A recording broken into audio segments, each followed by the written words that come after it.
you do have a choice, and don't let people make you feel like you have to accept the life that was given to you. You can write your own narrative. You can write your own story. You can make your own choices, right? And I think that's what today is about. You don't have to be a victim to your circumstance. You can be a victor to your dreams and goals. Today's show is brought to you by Organifi. Organifi is an organic superfood supplement line that makes quality, trusted nutrition convenient and accessible. Their most popular product, the green juice, solves the problem of juicing greens on the go. We all know that we need to get those fruits and greens and vegetables and all that in our diets, guys, and here's a quick and easy way to get it. You just add water, drink, and let your body soak up the benefits. Visit Organifi.com to learn more about an exciting offer for you, our podcast listeners. That's Organifi, Organifi.com. Another edition of the Secret to Success podcast. I'm your host, CJ, joined as always by the Bayesian sensation, Mr. Carl Wesley Phillips. What it do, y'all? What's happening? And Dr. Douglas Thomas, live from New York. It's Saturday night live. It's Saturday night live. All right, so let me just get down to the brass tacks of what's going on this episode. We had an episode recorded for y'all live from Jamaica. And it was dope. So what happened is Murphy's Law. Is it Murphy's Law? Yeah, somebody's law. Okay, Murphy's Law. Does Murphy's Law work in Jamaica though? Is that in Jamaica too? Yeah, I think so. I do. So we had a podcast recorded, and we were going to bring you guys that podcast. But not even halfway, probably 30 minutes in, somebody started messing with the chords and our audio didn't pick up. Well, it picked up, but it didn't pick up the greatest. So, in the interest of quality control, we decided that we would do, another one. So y'all didn't have to listen to bad audio this week. And so, again, we love you guys. So we're making this happen at the 11th hour, but no excuses, just execution. And so we on here. Execution is worship. So, here's what we're going to do. We're going to have a little brief discussion. We'll do some fair file. We'll catch up. And then we had a special guest on the podcast, and his audio actually picked up. And so we're going to play that. We'll take a little pause and play that, and then come back and talk about it. It's just an incredible, dynamic story. And I'll be honest, I didn't want to miss that. That was the most key part of the entire thing. And so we'll play that and then we'll have a discussion around it. But before that, I just want to say that I'm not sure if this is diagnosable, but I got like the post-vacation Jamaica blues. Like you know what I'm saying? Like I came back to the A, it's cold, it's like dark, it was rainy when we landed. I'm like, what in the world? It was like, I promise y'all, Jamaica was so beautiful. I think it was like a high of 86 and a low of like 72 the entire time we were there. So I don't know if y'all feeling it. Y'all had to go back to Michigan, and now you in New York. But like, y'all got anybody ever experiencing the post Jamaica blues?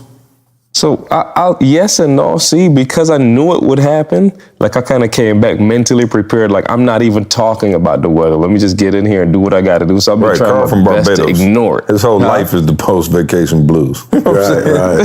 Carl's whole life is just like, this is not what I'm used to. I got you, Carl. Hip-hop for me, man, mine's is worse than that. I almost went to jail.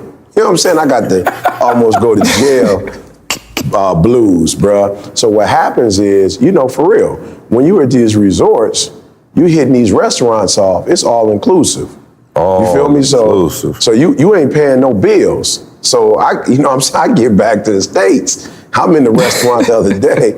You know what I'm saying? I just got up from the table and walked out. I just got up and walked out, bro.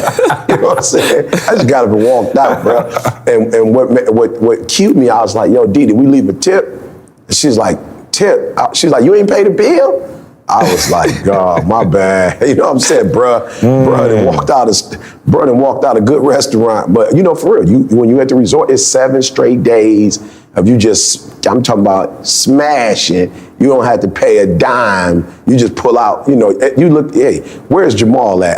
That whole week, I was looking on the left side. The left side, the right whole side. Week. You know, the whole all week, over bro. the left side of the menu. I'm on the left side of the menu, bro. So no, I almost went to jail, bro. So I had to tell myself, eat, relax, bro. When you hit these restaurants, make sure you pay. So yeah. But man, I think for me, it was rough because I landed at like 4 o'clock in the afternoon. As a pastor, we had to go up to the church. Some stuff we had to do at the church. I had a quick marriage session while washing clothes, and we turned around in 24 hours and got on the road, headed to New York. So of course, man, I just want to say, man, bro, this is crazy to say, but sending out a mad happy birthday shout out to my daughter, who's 21 years old, bro. 21. Crazy. Wow. I'm talking about grown, bro. So yeah, your we came baby to New York. 21. My baby 21, bro.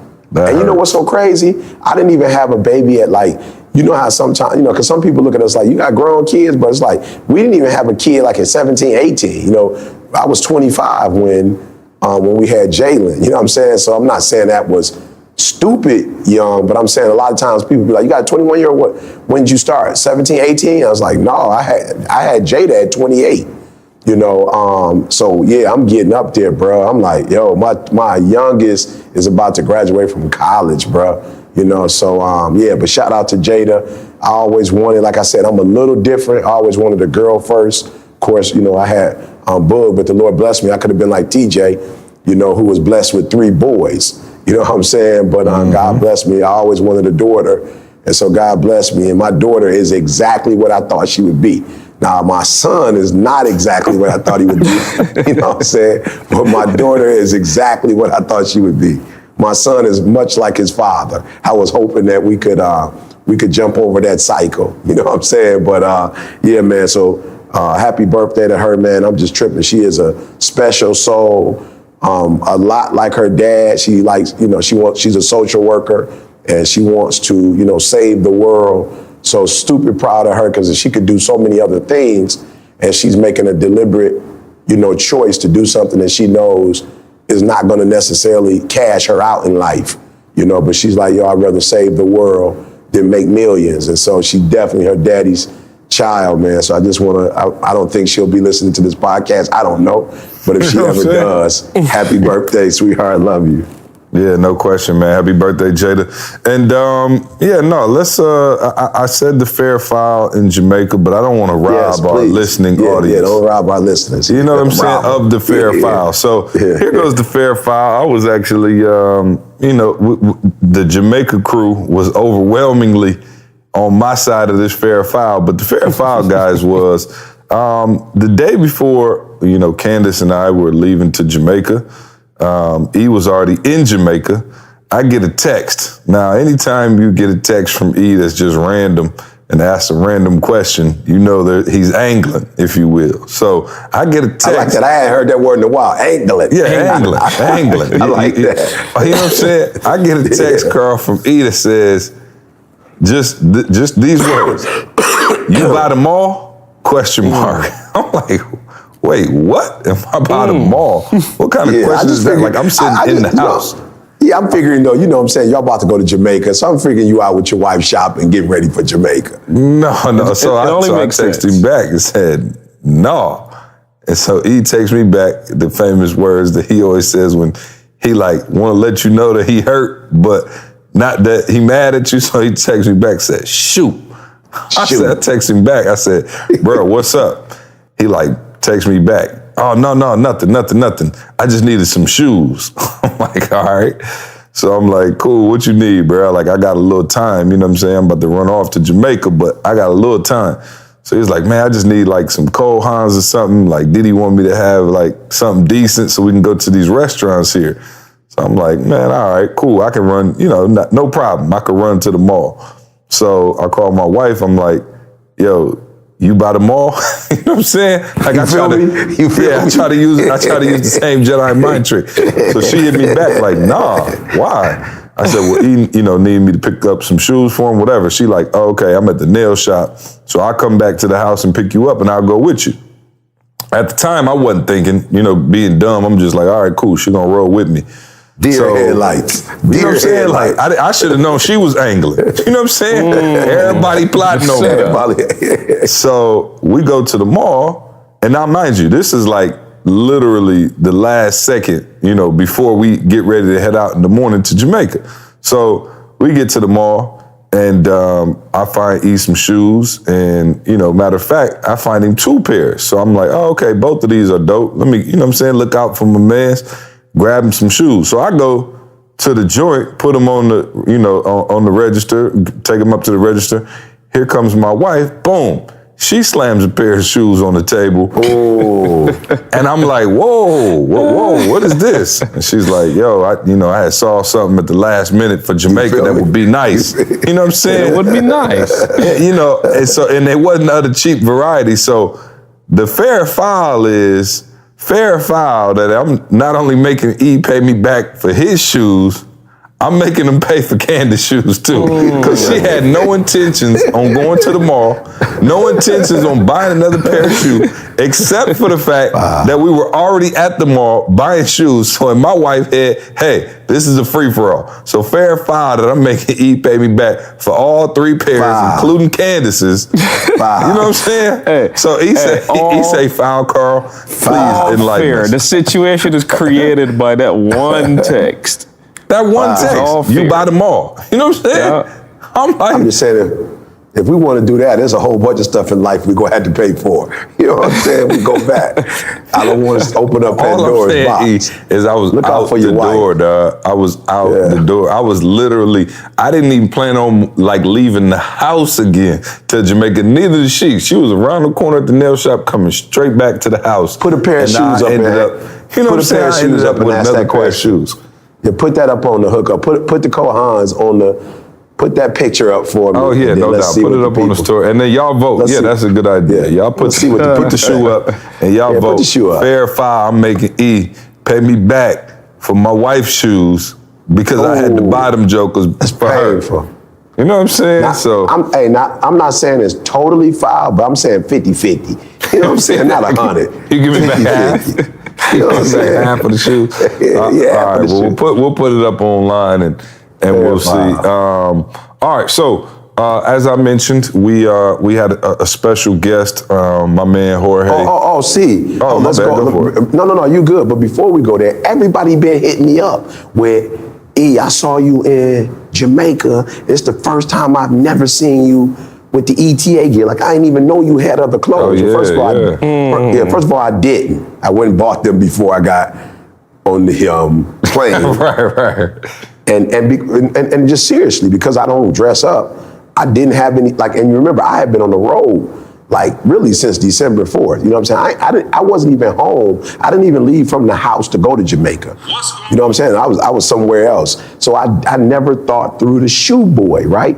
But everybody hit me up like, E, I didn't know you had clothes. I did not have clothes. First of all, fair foul that I got to dress the way my wife wanted me to dress. And I'll be honest, Didi didn't say anything to me. Like, she never said, I want you to dress up. But I just remember the last couple of times we went, you know how you can get to the point where somebody, they don't say anything to you. It's like a situation where, they get tired of talking to you about the same thing. Mm-hmm. You feel me? So they just leave it alone. So I knew it was one of those situations where she was kind of like, I'm not even gonna get on you anymore about the way you dress. You know what I'm saying? I knew she was on that. And so I was like, you know what? I'm going to take the initiative and make sure that when we do our conferences and we go out to eat, I'm not gonna have on my gym shoes. I'm not gonna have on my gym shorts. I'm not gonna have on my ETA, t-shirts or whatever. So for all the people who text me and call me, that's what it was all about, man. I was like, you know what? Don't make this trip special. Take it to the next level. Always trying to grow. Always trying to think of something I could do. You know what I'm saying? To make my marriage better. And so I was like, you know what? I'm gonna go get. Not only am I going to dress up, I'm going to go and let her look at each. And I was in the fitting room, I promise you, bro. I was like, what am I doing? You know what I'm saying? But I call her. Worked my whole life, so I ain't got to dress up. You know what I'm saying? I was gonna say, see, is this the trajectory back to the suit and tie? Is that where we going? Oh, no, bro. I promise you, we're not going that far.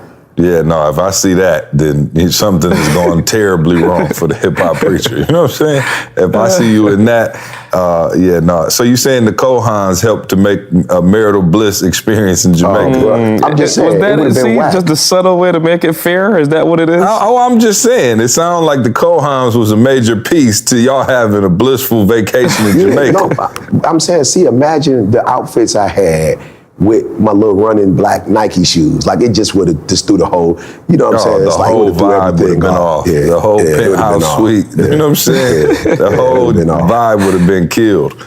So, hey, yeah, no, man. I FaceTimed Tamisha. E and Didi was standing on the top looking over the balcony. She's like, is that Eric and Didi up there? That look like a castle. I was like, yeah, pretty much. Yeah, no, this was not a regular room. And this is, it was like some 18th century stuff. I don't know what they had, but it was clean though. So yeah, no, shout out to E for dressing up. You know what I'm saying? Looking dapper on the trip, man. Shout out to everybody who came to the trip. Let's just get that out the way, man. Just an incredible time. We climbed up Dunn's River Falls as a group. That was a ton of fun, man. Nobody got seriously injured or hurt doing it. So that was a blessing, man. And you know, they made us a little DVD. Now, fair or foul, the DVD. So they made us a DVD, right? You go up Dunn's River. First of all, I'm like, bro, where in the world am I gonna play a DVD? You know what I'm saying? Like, I'm just trying to be, you know, I'm being for real. So, Carl, I don't know if you ever did it, but basically what happens is you get like a little tour guide. And, you know, they hustling. They doing their thing. They making money. So they got the camera out on y'all and they making you like say stuff, chant stuff, and they take a video. My man basically runs up the falls with you and creates a whole DVD. And so at the end of the hookup, of course, you know, you buy in the DVD basically as a show love to my man for looking out, right? Like nobody really necessarily wants the DVD. You know, we don't even know, again, I don't think we got a DVD player. So anyway, Candace, of course, she like, oh no, I want to buy it. So cool, we get the DVD. So last night, so the DVD is like 30 minutes long. It's us climbing up the falls. So we like, oh, it's a video of us climbing up the falls. Cool, we'll have it, keepsake, whatever. She pops the DVD in. Why is it's 30 minutes? Why is the first 19 minutes a Welcome to Jamaica video? And then like the last 11 is like you climbing up the falls. So shout out to my man who took us up the falls, but that was grimy. You should have told us the first 3/4 of it was just the history of Jamaica. And then the last 10 minutes was just us climbing up the falls. So we had a great time though. So shout out to everybody who came out, man. And if you're listening to this podcast and you didn't get a chance to, we will be hitting another all-inclusive next year, so you don't have to miss out. So details coming soon on that. We look forward to you joining us. Shout out to everybody. Man, we had a ton of people in Jamaica already sign up, so when we announce it, y'all better be on it, all right? Cool. So let's jump in. Are we good now? Are we good? Anybody got anything else they want to add before we jump into some content here? Yeah, nothing else to add. Let's get it. You sure? All right, cool. So we're going to play the actual story. I don't need to do too much of the setting up, but Jorge is, man, one of my beloved Game Changer students. You know, we've been working with him on the speaking. He's actually finishing up his book right now, and just a great human being, man. He's full of energy. He came up to me at an event. It had to be a year ago, 2 years ago, maybe. Yeah. And at least 2. Just said, you know, I got a story and I want to be a speaker. And he kind of gave me the 5-minute version of his story at an event, and I was blown away. So I told him, man, I'd be honored to help you, you know, get into the speaking game, into the speaking industry. And so he joined the Game Changer program, and he's just doing amazing things now. He's traveling, you know, across the country, telling his story, and I was like, man, on you know the trip, I saw Jorge there, man, and he inspires me so much that I was like, yo, jump on the podcast. And so this is Jorge's story from the live podcast. The commentary afterwards is what got, you know, messed up with the audio. So we'll come back and we'll touch on it. But here's my man Jorge without further ado. You know, when you believe in what is inside of you, when everything around you seems like left field, and you get to that point that you get recognized by folks that you respect, love, and know that they have the best interest for you, it feels amazing. So I just want to say thank you for just allowing me to sit up here at the table. It took me a long time to get to the table. So just real quick, I come from a long line of welfare recipients. First of all, my name is Jorge. I was born in Puerto Rico, but raised in the States. And so my mother had me at the age of 15, and she dropped me off at my grandmother's house at the age of 3. And so for the longest, I lived in a household full of females, cousins, aunts, 2 male figures in my household. And one of them was my grandfather, and one of them was my uncle. I remember holidays just being bloodshed amongst family members, whether it was my aunt, my uncle, my grandfather, my grandmother, everybody. And so for the longest, I always thought that my situation defined who I was. And I really identified with what's in front of me. And so I grew up with this thing inside of me with some anger. Anger because, there was nobody paying attention to me. I got raised in a house. I never got trained. And so education was never a thing in my household. So by the time I hit 13, I didn't know what that looked like, CJ, but I just know I did not want to look like that. Like, I didn't know what that looked like. I didn't have no blueprint. I didn't have no male figures. I didn't have nobody stopping me. Oh, hey, like, listen, this is what it looks like. Education is powerful. That'll change your life.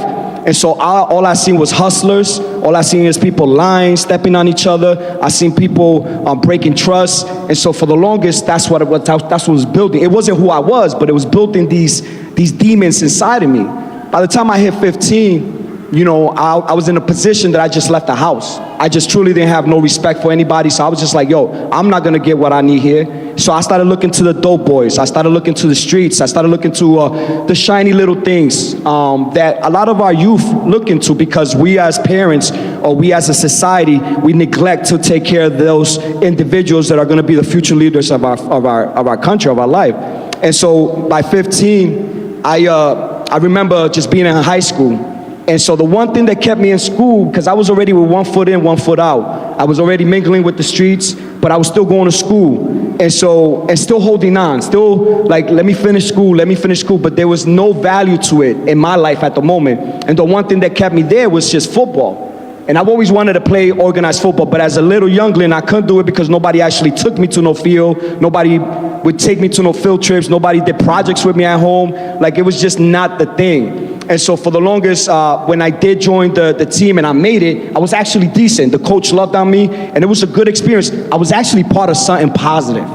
I remember being in the football fields, parents coming to their kids, watch their kids play, and I remember saying, like, well, I don't got nobody watching me, but I was geeked that I was on the field. I was geeked that I was just able to put those pads. I was so honored to walk down the hallways with my jersey. And so, like I said, education was not celebrated. And if you all know that when you're in high school, for you to be able to play any activity, you have to be eligible.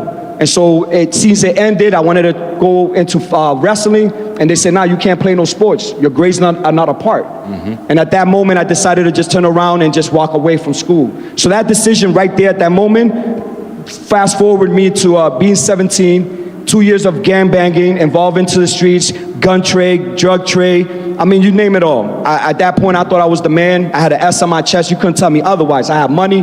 Females was never a problem. And so I did what I wanted to do and how I wanted to do it. But that led me to right in Bristol, Connecticut, Courthouse Police Department.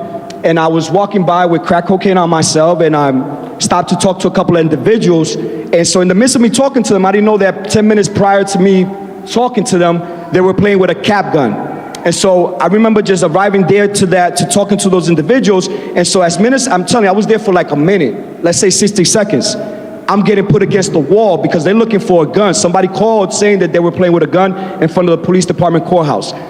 That allowed me to get caught with crack cocaine in front of the federal building, Bristol, Connecticut courthouse, and they arrested me right there and then. For the grace of God, my grandmother bailed me out, and so I was able to, I had a court date, which May 2nd of 94 was my court date. That was a month after I got caught with the crack cocaine. I had to come back to the same building that I got caught with the crack cocaine in front of. And so I remember walking with my mother, and remember, I told you, me and my mother never had that relationship. We never had that connection. It was more like a brother and sister. But because I was a minor, I had to bring an adult with me. Society said I was not old enough to be able to represent myself in the courtroom. And so when she came, we were sitting in front of the court, in front of the judge, and I remember a gentleman just walking through the door, and I looked over my shoulders, didn't know who the man was, but at that time I had these things, what I call spider senses. And when we locked eye, he gave me that look, I gave him that look, but my pride kicked in, and so my shoulders went back, my head went back, and I was just like, what? What's up? That turned into him making a phone call. I made a phone call. 4 individuals got there about 5 minutes after that incident, and so that turned into a verbal altercation. Verbal altercation turned into a physical altercation, and so right in the middle of the courtroom, I'm fighting 4 dudes, and my mother's screaming, and she's like, yo, Jorge, please, por favor, please don't, just chill, relax. I was so numb. I even though like I was not in a physical chair, I had a paralyzed mindset. And so to me, it didn't matter where I was, it didn't matter what was gonna happen, you was not gonna disrespect me. You were not gonna disrespect me in front of my mother. Yeah. Now, key word, you know I said that me and her didn't have a relationship, so really was it about my mother? Nah, I was just more ego tripping because I didn't want nobody disrespecting me, period. And so that led to us getting thrown out of the courtroom, dragged down the stairs. So the courtroom is in the 2nd floor, police department's in the 1st floor, and I remember saying to myself, it's about to get real, because I'm thinking we're gonna get arrested. And so when we hit the bottom of the stairs, all 4 of us, sheriffs, I'm talking about it's a chaos, everybody screaming, my mother's still screaming, they dragging her down, and I'm thinking we're gonna take a right into the police department, which is on the 1st floor, but we actually took a left and turned to all of us getting pushed outside, pretty much take it outside type thing. And so as I take it outside, I said to myself, well, I gotta fight. I got 4 individuals, I gotta fight. And so I hear my mom over my right shoulder, and she said, Jorge, gun. So I jumped in front of my mom, and so the first shot stopped me. And then instantly, it was just like, have you ever heard of The Matrix, the movie The Matrix? It was just time stopped. It was just, to me, like, all I can remember saying is that the second bullet hit me, and I said to myself, I said, you know what, Jorge, they're gonna kill you. And that's all I could hear. That's all I could hear. All that chaos went away. I could hear a buzz ringing, and I could hear my thoughts saying to myself, like, yo, if you don't run, they're gonna kill you. And so as I turn around, and I try to run into the building, my knees had gotten buckled, my body, loosened up, and it just collapsed, and I landed right on my face. And then I get hit 4 more times, bam, bam, bam, bam, right in my back. So not only, at this point when even though me and my mother had this weird relationship, even though it was one of those things that I'm her first son, and she dropped me off, and I know there was reasons behind it.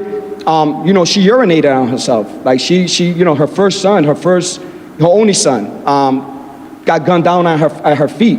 And so as I was laying there, and I remember saying to myself, CJ, I said, I can't, am I dying? Like for real, am I dying? Because the 17-year-old me started crying inside. And so now really realistically, all that macho, all that toughness, like I'm crying like a little 17, because realistically I was a baby. But I'm saying to myself, the first thing I said to myself, I said, I can't feel my legs. You see, it was May 2nd of '94 at 12 o'clock in the afternoon, I got gunned down at the doorsteps of the Bristol Police Department courthouse. The only reason I made it alive out of that situation is because it happens to be that the ambulance was having lunch right across the street, and they seen what went down, and they were already on the scene. Right. They were already on the scene. Like, I'll be honest with you, they hit me 6 times, and it was not for me to be here, because it was said at a point that the ambulance was there, they were on the scene, they were able to drive me to the high school, from the same high school I dropped out, lifeguard all the way to another town. And so I wake up and I find myself just sitting in I wake up and I got these machines in my face and in my mouth, and I'm still saying to myself, like, yo, am I dying? Like what's going on? I'm scared. Like my life, I could feel my last breath coming out. And so at that moment, I hear the doctor come in, and the doctor tells my grandmother and my mother, your son will never walk again. And so I start crying, because that was life-changing for me. And I remember getting from the hospital into the rehab, and being in the rehab, I sat in that hospital, and I'm wearing diapers. Like, I'm 17, and I'm wearing diapers. Now they're telling me that for me to urinate, I have to use a catheter. And so they had to train me how to live life all over again. Basic things are from transferring from bed to the chair, getting off the sidewalk. They would put me in a kitchen scenery and show me how to grab things and pick things and cook in the kitchen or get in and out of the car. I had to really literally learn how to relive life like a baby, because now my life has been changed. And so at that point, you know, May 2nd of 94, I got put in a chair, but December of 94, I had a daughter. And it was a sweet, tighter, bitter situation for me. And I just said to myself, I said, Jorge, things are gonna change. But in the midst of all that, even when I was saying to myself, things are gotta change, I still have my daughter in my arm, and I'm still in a circle full of dudes, doing meetings, talking about gang-affiliated stuff. And as I'm sitting there, I see myself as a third person, and I'm like, yo, like, this is not cool. Now I start thinking about another human being that's in my hands. And so that led me to eventually move out of Connecticut, and I ended up in Massachusetts. I was getting sick. I didn't want to leave right away because I felt that nobody was going to chase me out of here. Like, I had that attitude. I'm telling you, I was worse than what I was when I was walking. I actually didn't have no respect for life. I wanted people to feel the pain I was going through. And so that led me to Massachusetts. I was getting sick. My grandmother, everybody had left. Nobody wanted nothing to do with me. So some folks went to New York. My grandmother went to Massachusetts. And so eventually, 3 years after that, I ended up in Massachusetts. And that put me in a position that I found myself, as funny as it is, I started running from something that I wanted to change, but I found myself going to Massachusetts and creating the same habits. Right. What do I mean by that? I started meeting the same type of people. I started surrounding myself by the same type of culture. And it was just one of those things like, yo, Jorge, you didn't learn the first time, but you're going down the same route. It's different state, different people, but the same environment, same time. And so I realized that I needed to make a change, and for the grace of God, I found barbering. And so that's a whole different situation, because when I entered barbering, it was just me learning how to just be civil, just being a person, just be able to communicate with individuals. So yeah, I mean, that's pretty much, and there's more to it from where I got here, but that's the core of Jorge Sierra. Where I come from nothing. I always say that I come from dirt, but I met a gentleman named Felipe, and Felipe told me that he came from Mexico, and he came from, his household was made out of dirt floor. And so when I met Felipe, and he told me his story, I was like, yo, I can never say I come from nothing, because I never had a dirt floor before. You know what I'm saying? Even though it was the bottom. Give it up for Jorge, y'all.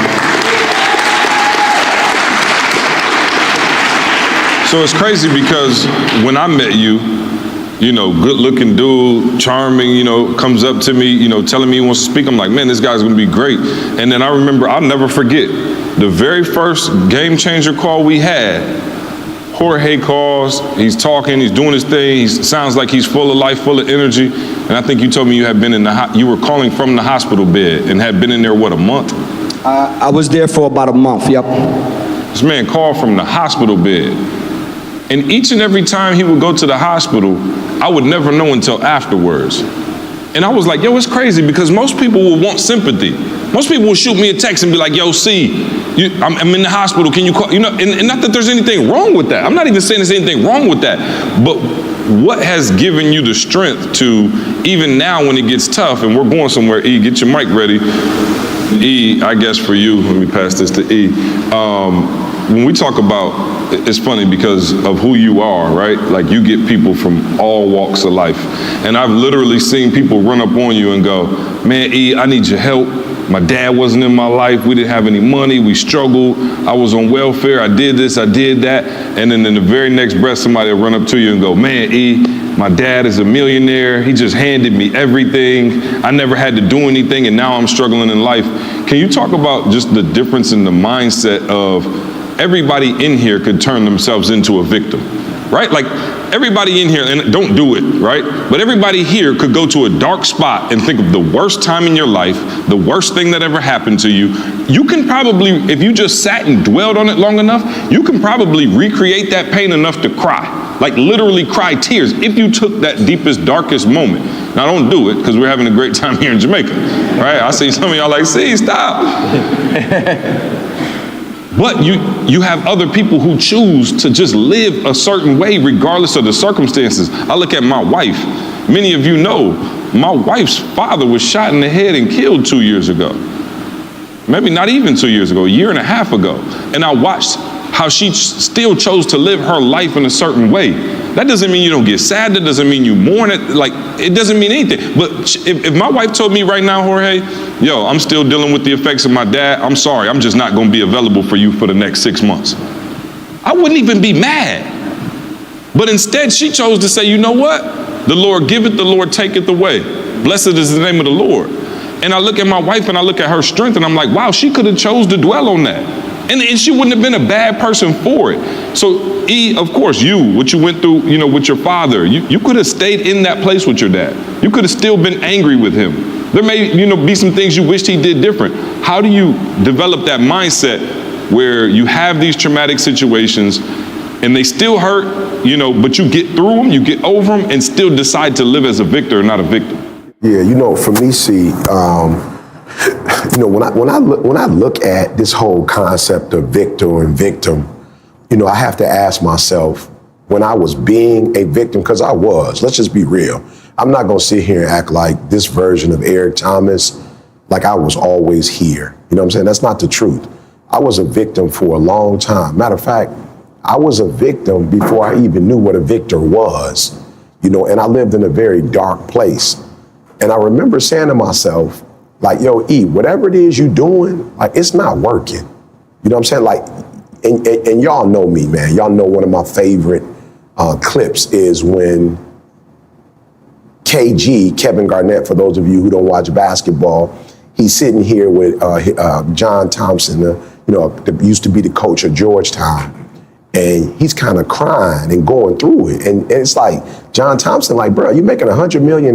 You playing in the NBA. What's the problem? And Kevin Garnett says, I'm losing, man. I'm losing. I'm losing. And I just remember when I was a victim, I was losing.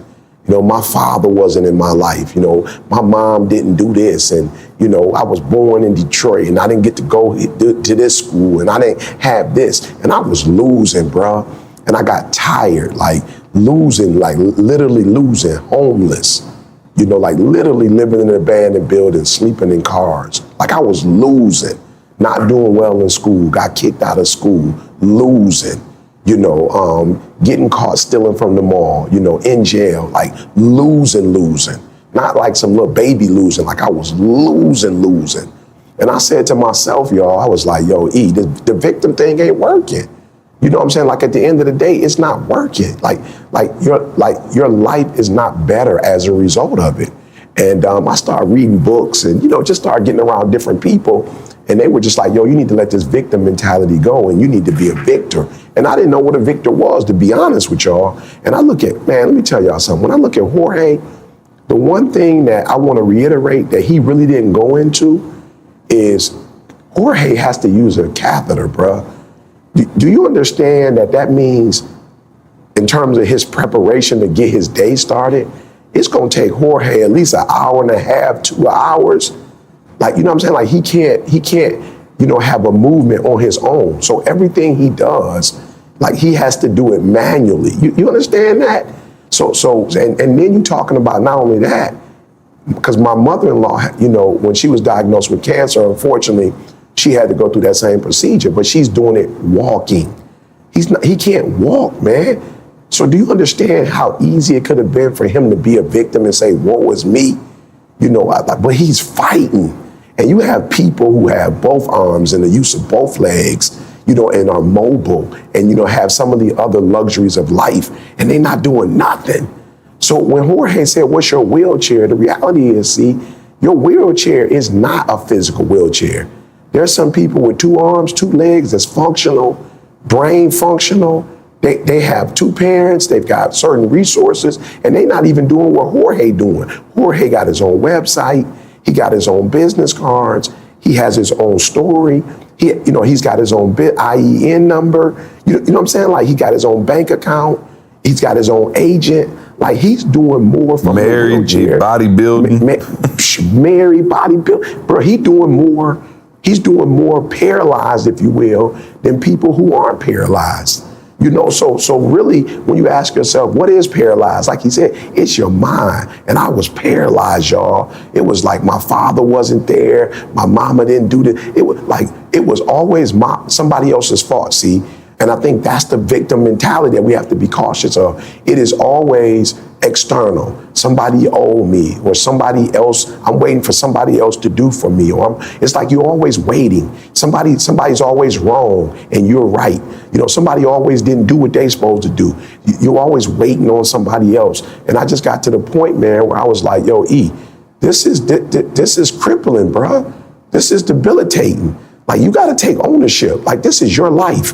And even if somebody else plays a small part in it, if you are okay, and I don't know if I've ever said this before, but it was my mother's fault. It was my father's fault. It was my teacher's fault. It was the police officer that pulled me over at 3 o'clock fault. You know what I'm saying? Like, if you go through my life, it was always somebody else's fault. And then I read in Dennis Kimbrough's book, he said that if 5 people, you're saying that 5 people are the problem for your life, and none of them know nobody but you. My teacher didn't know my counselor. In terms of my therapist didn't know the police officer. Police officer didn't know my mom. It was one common denominator in this story, Eric Thomas.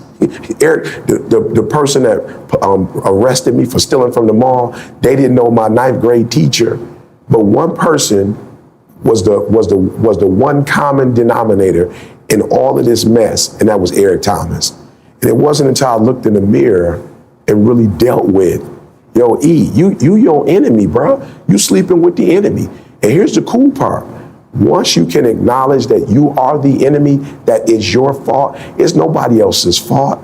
It's not your father's fault. It's not your mother's fault. It's not the police officer's fault. It's not your teacher's fault. Once you look in the mirror and say, you know what, it's my fault, now you have given yourself the power to do something about it. And as soon as I acknowledged it's my fault, you've been a victim your whole life, at that point, I was empowered. At that point, I empowered myself and said, for all these years, you've been the problem. Now it's time for you to become the solution. And it doesn't mean that nobody's going to assist you in the process, but it means that you take this level of responsibility and you say, that's what a victor is. It doesn't mean now all of a sudden you're a millionaire. I was still homeless when I came to that conclusion. You know what I'm saying? I still didn't have transportation. I still didn't have a bank account. I still didn't have a website when I looked at myself in the mirror and was like, yo, E, it's your fault. But what happened in my life at that point, even though nothing physically changed, my mindset changed. And then once my mindset changed, everything changed. Why do you think personal accountability is so hard for people? Like, is it because we would rather live with the excuse? Yeah, bruh, let me tell you something. I remember when I first said to myself, E, you a liar. Bro, you know how hard that was? I looked at myself in the mirror and I was like, yo, bro, you just be lying. Like, flat out. So that you don't get in trouble, you just lie. Like I promise you, my mom would ask me a question and I would just lie about my grades. I would just lie. You know what I'm saying? And it was so hard to deal with. I'm a liar. You know, like, and I think that's why gossiping is so powerful, because it's easier for us to talk about what other people aren't doing. Like, it makes you feel good about yourself. This person ain't this and this person ain't that. But bruh, when I realized, like, yo, when I had to really say lying was the first one, I think the second thing that really devastated me was that you have a learning disability, like, flat out. And not necessarily that you can't turn around, but like, you just don't naturally get it. Like, you don't just naturally know how to read. You don't naturally, and bro, when people teasing you, that's one thing. But when you have to acknowledge it yourself, because here's what happens. Once you recognize you have a deficiency, then you got to ask yourself the question is like, yo, am I ready to do the work that it takes to turn this thing around? You know, so yeah, for me, see, I don't know for nobody else, but for me, it's hard to be honest with yourself. Like, it's hard to deal with you're not perfect, that you're not, and I don't use the word perfect, like everybody know they ain't perfect, but like most of us don't want to deal with our dirt. We don't want to deal with the evil that's in us. We don't want to deal with the bad. We would prefer to be looked at least as decent people, you know, if not good. And at 16, 17, I had to deal with the reality of like, yo, you homeless because of you. Like, you are a high school dropout because of you. You living in abandoned buildings because of you. Now, maybe there were some other contributing factors, but like 80, 90% of this is on you. But at the same time, when you can do that, even though it's devastating and it's heartbreaking, at that same moment, if it makes sense or not, at that same moment when you realize that, you also realize, yep, I can turn this thing around. It's gonna take some work, but I can turn this thing around. You know, Toby and I were talking, and, you know, he was just like, man, my team, you know, sometimes they make me mad and we got stuff to do and they coming up. And I said, man, listen, I said, the reason I was so hard on you and the reason that, you know, I try not to make excuses myself or, you know, try to take, you know, whatever mistakes or, you know, blame on my own shoulders is because if I take the blame, like you said, then I'm responsible. I know it can be fixed. And the minute I say it's somebody else's fault, you lose all control. Because they're basically in control of your destiny. And so that's, it's kind of the same thing, E, when we talked about, like, you know, early on, people wanted to give us money and buy into the company and wanted us to do stuff and they would take creative control. I was just like, yo, if I give you creative control, my destiny is no longer in my hands. So what you're talking about is so crucial, because when you go through a divorce and you got cheated on and your spouse left you and your life is terrible because of them, you can never get that fixed. That person has the power over you until you let it go and decide to become a victor. And so the reason that I think this is such a deep topic area is because people have situations and issues. Now, listen, I am the last one to minimize what you went through. I think Carl and I have been very vague about the fact that we both had incredible childhoods, great parents, very middle class, never had to eat out of trash cans. I never had to deal with the stuff my wife went through. But at the same time, I understand the pain may be bad, but if you don't take that pain and do something with it, if you continue to allow other people to hold that power in their hands and you don't have it in your hands, your destiny will forever be tied to them. And so I look at those situations and I look at people who go through things and I'm like, yo, I understand it. But here are good examples of people who decided to say, you know what? I'm taking that power back in my own hands. I'm in control of my own happiness. I'm in control of my own destiny. And the problem with blaming and every time it's somebody else's fault, you're not in control. And so I just, you know, maybe it's the gorilla, you could help me, but like, even, you know, around us, like it'll be a mistake made or a ball drop. I promise you, I can go to 5 people and 5 people gonna pass the blame around. And nobody wants to say, yo, that's my bad. I take that L. Yep, that's on me. Put it on me. You know, because it's easier to pass it off. But I'm like, yo, if you're constantly passing the buck, you're never in control of your own destiny. And so can you talk about it from that sense of what it did for you in terms of being able to realign yourself and get back on the right track because it was your responsibility to fix it now? Yeah, but I'm just saying, so let's look at it like for real.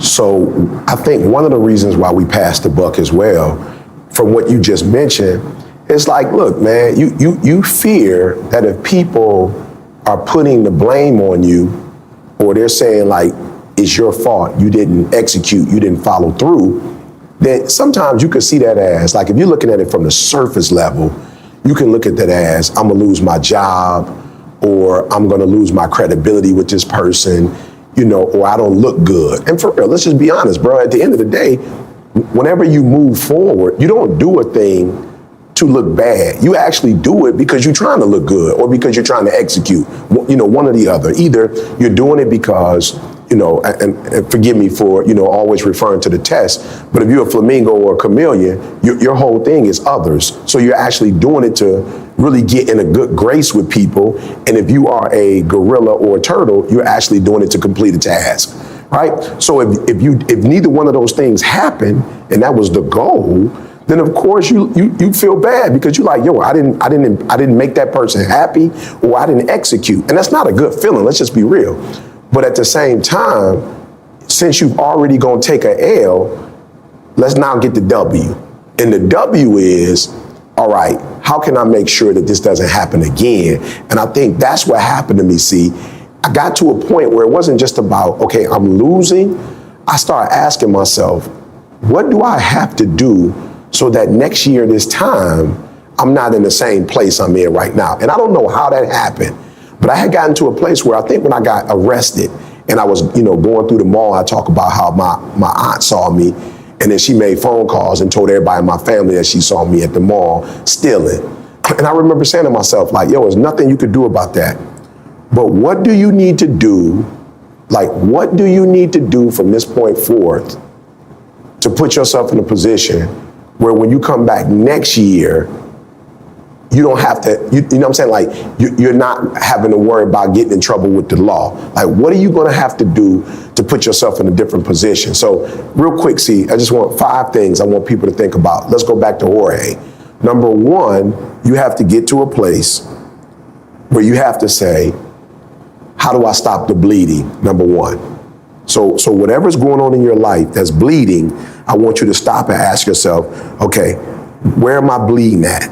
And what do I need to do to stop the bleeding? That's number 1, right? So what's the situation? I'm glad you're teaching, but let's talk about some areas because people might not think it applies to them. So This could be relationships, it could be financial, it could be your health, you eating, your body fat is out of control, right? Like, so I just want to make it real for people who are out there listening who might think we're just talking about traumatic experiences. No, we're not talking about just, you were homeless or your father. It could be, it could be a myriad of things in your life in which you are quote unquote bleeding, right? Like, so we're talking about, just think of the area in your life that's not going right, that you said you were going to fix, that you should have fixed, that still, 5 years ago you were dealing with the exact same problem. You told yourself 5 years ago you were going to lose weight and you still not losing, you're still bleeding, right? So I just want to make it practical. So I'm sorry, but go, I just want to put some flesh on it. So number 1, let's stop the bleeding. Number 2, it's never as bad as you think it is. You know what I'm saying? I think sometimes what happens is we get overwhelmed with the bad part of it, that we can't see the light. You know what I'm saying? And so for me, when you're homeless, bro, it's just like, it feels like it's the end of the world. It's like, how did I get here? Nobody's supposed to be here. You know what I'm saying? Like, nobody's supposed to be 16 years old in an abandoned building. So you can get overwhelmed with the reality of what is, that you're blind to all the good stuff. So number 3, Jorge starts to look at now, what do I have? I got my life. No, I don't have the use of my legs, but I got my life. I got shot 5 times or 6 times, whatever he said. He should have lost his life. So it's like, I got my life. I got my grandma. I have somewhat of a relationship with my mom. I have this beautiful daughter. You know what I'm saying? Even though I can't do certain things. What do I have? I have use of my hands, so I can be a barber, right? Number 4, okay, what can I do right now, today, to utilize everything that I have? So I can go to a barber school. You know what I'm saying? I can go get in my daughter's life and stop playing this victim.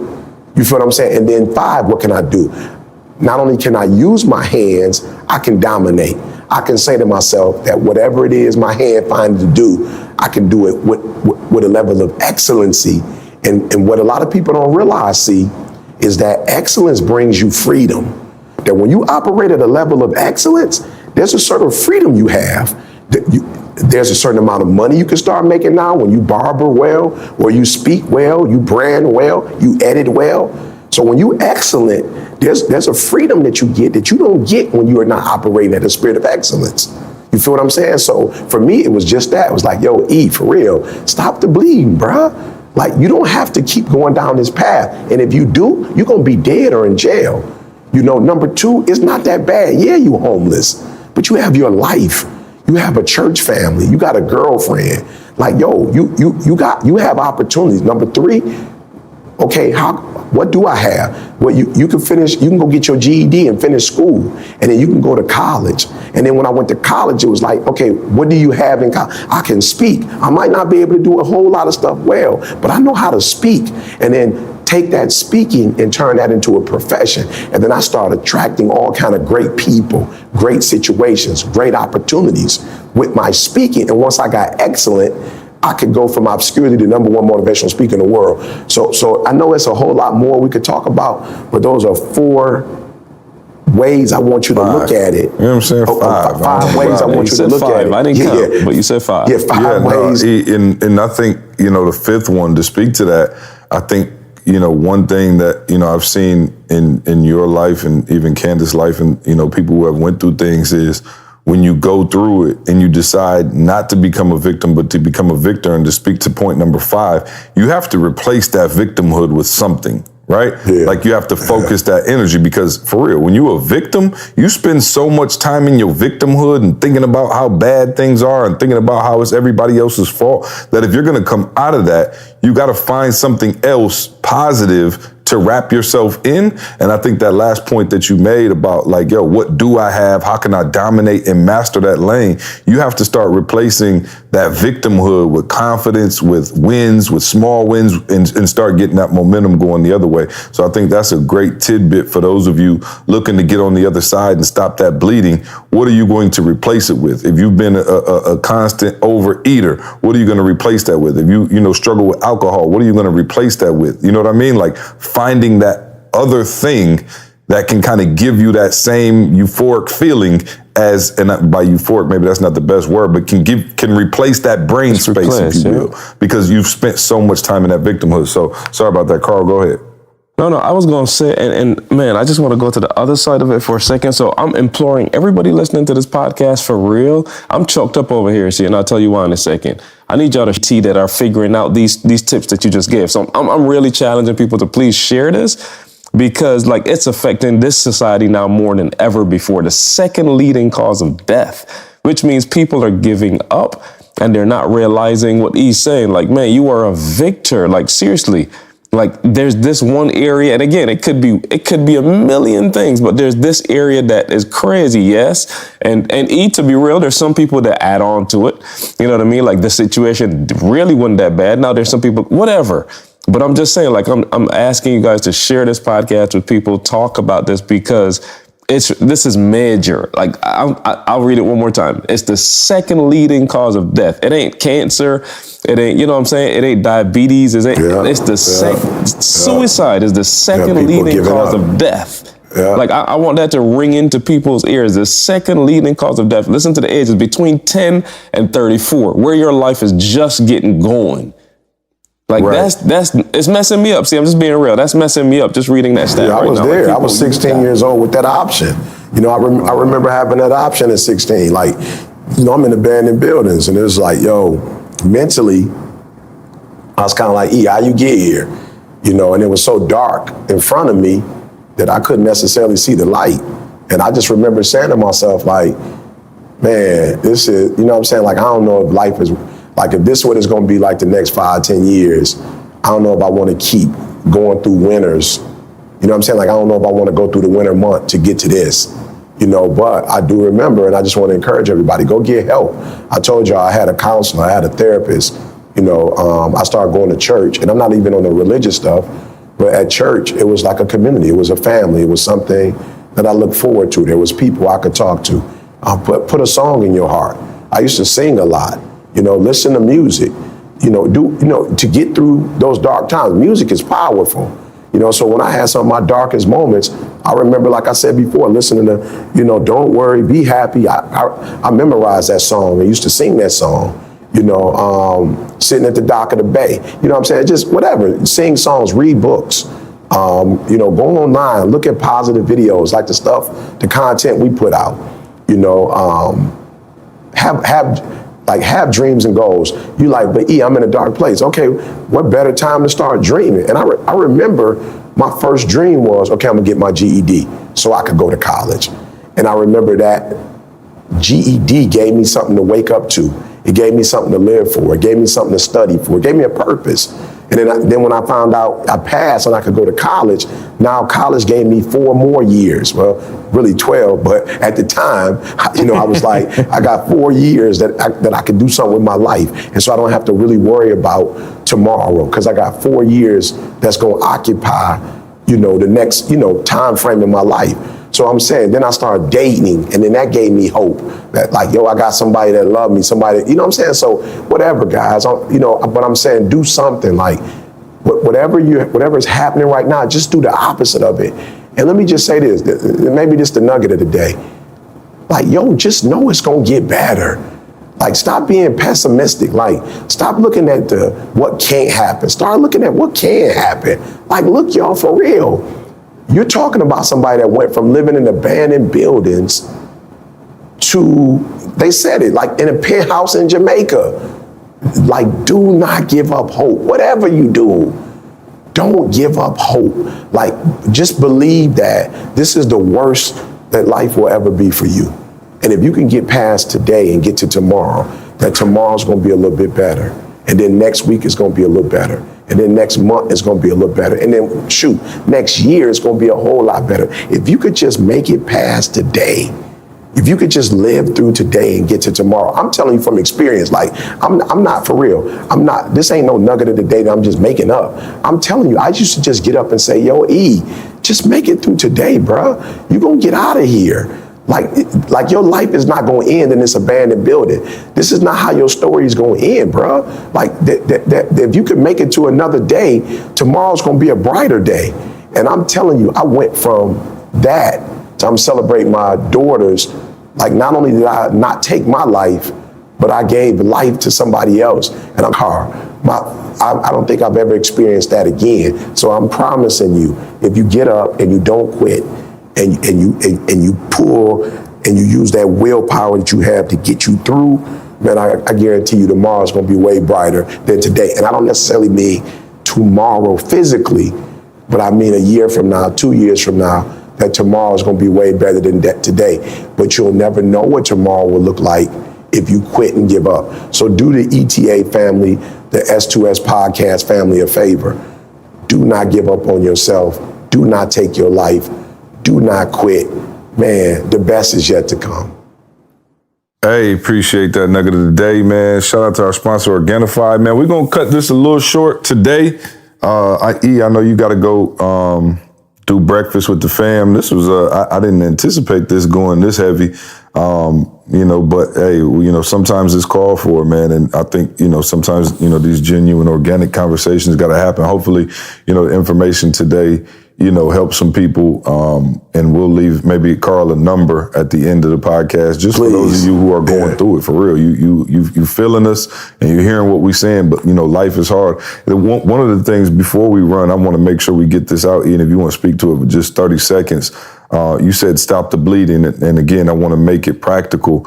Take yourself out of that environment that's making you feel that way. Like, literally remove yourself from that environment. Like, there's usually triggers, right? Like that make us feel a certain way. So for real, man, if you online and you getting cyberbullied, like, yo, take yourself off of that social media platform. Like, don't look at everything else. Like, if that's one of your triggers, is going on Facebook or Instagram, and every time you go on there, it makes you feel a certain way, get off of it. Let it go. If you're around certain people, you got certain friends that's making you feel like, yo, remove yourself from that equation. So, E, real quick, man, as it relates to stopping the bleeding, just give us 30 seconds on how, just taking yourself out of that toxic environment can kind of, at least be the start to stopping that bleeding. Yeah, you said it. See, for me, it was, I started going to church, so that was a different environment, which means I started hanging out with different people who had different dreams and different goals. I started listening to different music. I started reading books. I started going to the movies and changing what kind of movies I watched. I switched up, like I said, my music, and I started listening to music that was going to intentionally infuse me with hope. I had a dream and a goal. I started dreaming. I started going to the library and reading. So of course, today it might be going to a Starbucks and being on your computer. But to your point, see, there are a lot of positive environments and positive people. And we need to make an adjustment and say, well, maybe these were the people that, you were friends with because this is the neighborhood you grew up in. So social, geographically and social economically, like these are the people that you were just given, but now choose your own friends. You don't have to hang out with the people who just live in your neighborhood. You can get on the bus or get on the train and go to another neighborhood, to their library. You can go to the movies on the other side of town. Like, I don't know, but to C's point, you have a choice. That's what we want you to know. You do have a choice, and don't let people make you feel like you have to accept the life that was given to you. You can write your own narrative. You can write your own story. You can make your own choices, right? And I think that's what today is about. You don't have to be a victim to your circumstance. You could be a victor to your dreams and goals. Yeah, no doubt, man. I hope this podcast was helpful. We'll be back to making jokes and clowning next week. This was, like I said, hopefully, some information. If Carl said it, we're not begging you to share, the podcast. But if you know somebody who needs to hear some of this information, and again, man, just to hear it straight from E, who, went through that and was in that dark place and found his way out. I think this could be valuable for somebody. So hopefully you guys can share this podcast with somebody. Again, shout out to our sponsor, Organifi. Carl, we have any announcements? Like we promised, guys, I just want to leave a resource, man, for anybody that's going through, some stuff you just need somebody to talk to. The National Suicide Prevention Lifeline, it's called. You can call 1-800-273-8255, and that's available 24 hours a day. And I believe they have an online chat as well. So again, that number is 1-800-273-8255. 1% event, Dallas and Chicago. E, give me the dates real quick again, if you got them handy. Yeah, 1920. April 1920, Dallas. In Dallas, April 19th. Chicago. 26, 27. All right, cool. Go to etinspires.com. Hope to see you out at those events. Shout out to Maul, who's going to be holding it down at those events. Yes, sir. It's going to be dope. Happy birthday to Jada, man. 21. I still can't believe it. Every time I look at her, I still see the Vivica Fox picture. You know what I'm saying? That's right. Yeah. Back in L.A., she looked like Boom Boom was about 5. And yeah, man, happy birthday to Jada. And shout out to the whole Thomas family for getting another one to adulthood. So, we appreciate that nugget of the day, E. Carl. Much love to everybody listening out there. We'll be back next week. I want you to focus on here right now. Don't you worry about when you get home. You concentrate on this opportunity. You don't worry about tomorrow. You concentrate on this opportunity with all your might, with all